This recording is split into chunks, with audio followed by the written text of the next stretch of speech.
sometimes you'll be judged by the weather or the price of the seeds. If the weather is not good, you didn't receive enough rain, and then it's automatically then it will be challenging at particular year. Then you harvest low amount of maize, and then everyone will be looking for maize. So on an average year, how many, like a good year, how many bags of maize would you get in your storage room?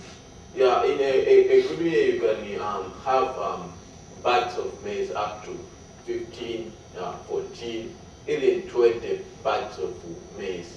That normally happen in a good year, but in a bad year, it's when you can come up, you can harvest more, maybe only 3 or 2 or 4 bags.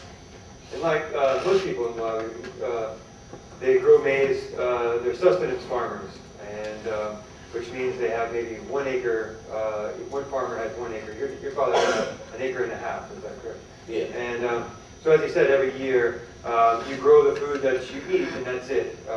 You grow to live, never really for profit. And perhaps you grow a little tobacco on the side. A lot of farmers do that just to have a little extra cash money to send the kids to the doctors, to buy shoes, buy clothes, and just kind of the basic necessities of life. And living that way is very precarious, and just the slightest problems with, as you said, with rain, with weather, can push most of the people in Malawi off the edge. And so why don't you explain what happened in the year 2000? Yeah, in 2000, what happened, the rain started coming, and there was heavy rain for the first, and then it washed away all the fertilizer. And then after the rain came for the month, and then the rain stopped coming. As the result, the harvest of that year wasn't good enough, and then everyone in the country harvested a little amount of maize. In my family, we harvested 3 bags, but in a good time we can harvest up to 15 or even 20. But that time we had only 3 bags of maize. And what happened, it was a massive drought that came all over Malawi. It just wasn't Malawi, but it was much of southern Africa. And normally in a drought, I mean, droughts are fairly common, because Malawi is so deforested because of tobacco estates there. They cut down the trees to flue cure the leaves, kind of smoke them basically.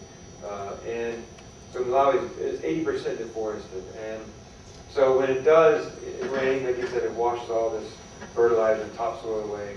And without trees, there's no rain to go back up in the condensation to go up. And so there's often drought now. And but normally the government has a supply of grain in their reserves, and they can put it on the market, and so people can survive until their next harvest. But in the year 2000, what happened was the IMF and the World Bank were trying to help Malawi to reduce its debt, its national debt, and suggested that this grain reserve was costing them a lot of money to maintain. So it would be a good idea to sell off a little bit of it to get a little cash. Well, some corrupt people in government ended up selling all of it. And so when people started getting hungry all across the countryside, there was no help left. And very quickly, famine swept the country. And William, why don't you just kind of talk about what that was like, and looking out, tell them like what is a famine like, and when you look out your door each day, what did you see? What did you see your neighbors doing, and how did that impact your family? Yeah, during that time when the famine was going on, every time I could wake up in the morning, the people from different areas were coming by looking for a piece work. They are saying that I can do any kind of work you can give me, but the payment must be full.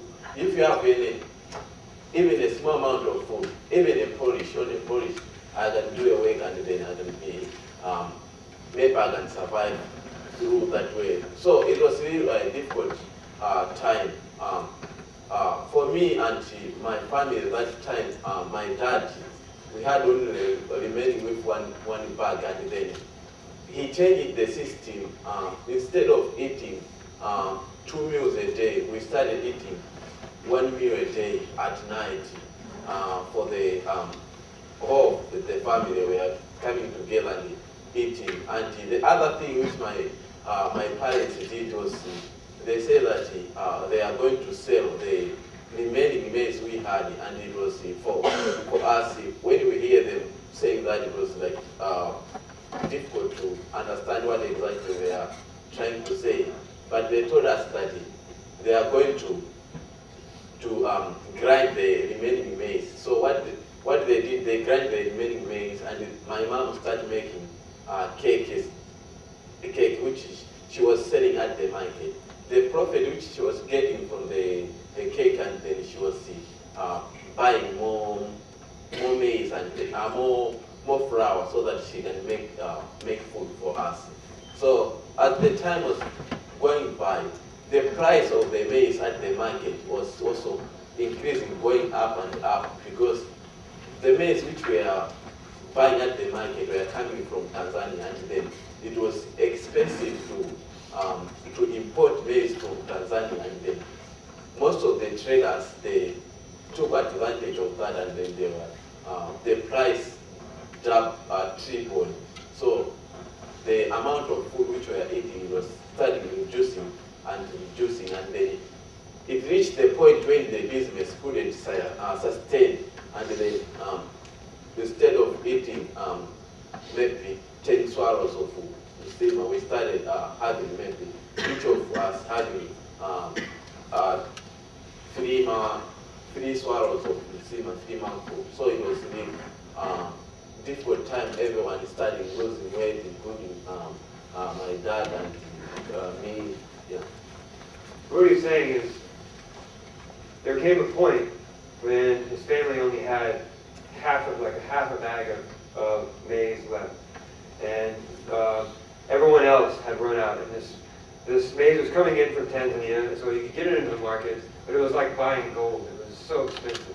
And so what his father decided to do was kind of the ultimate gamble. And he took all of the maize that he had for his family, and he went and he ground it all up into flour. And he took half that flour, and he kept it for the family to eat that night. And the rest of the flour, he started making, he had his wife make cakes. And so each day his mother would go and sell these cakes, and with the profit from that money, she would get some more flour, half it, sell make cakes for the one half, eat the rest. Well, as the price kept going up and up and up, the amount of flour that she actually brought home for the family reduced and reduced and reduced. And so there came a point when William and his family were really eating, like he said, 1 and 3 mouthfuls of food a day. His father, as you saw in this picture, was a very strong, kind of hulking man, and really quickly began to just shrink.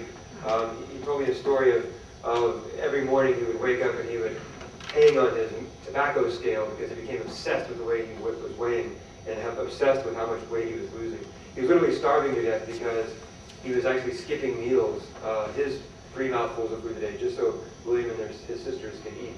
And it came to the point where he nearly died and actually lost his vision for quite a long time. Because that's kind of what happens when you're starving to death. And a lot of people in Malawi, his cousins, their bodies begin to swell with what's called kwashiorkor. And a lack of protein, so the body swells with fluids. And so, William, by the time, 4 or 5 months into the famine, over 10,000 people in Malawi were dead. And but that wasn't just the most devastating thing for you, was it? I mean, you had some other bad news. Yeah, it was also the same year which I was supposed to go to start secondary school. Secondary school in Malawi, you have to pay a school fees. Because of the famine, my parents didn't have any money to send me to school, so I was forced to drop out of school. So when I had to drop out of school, I was very sad, because for me, I found that the school, it was the only way which I could escape from becoming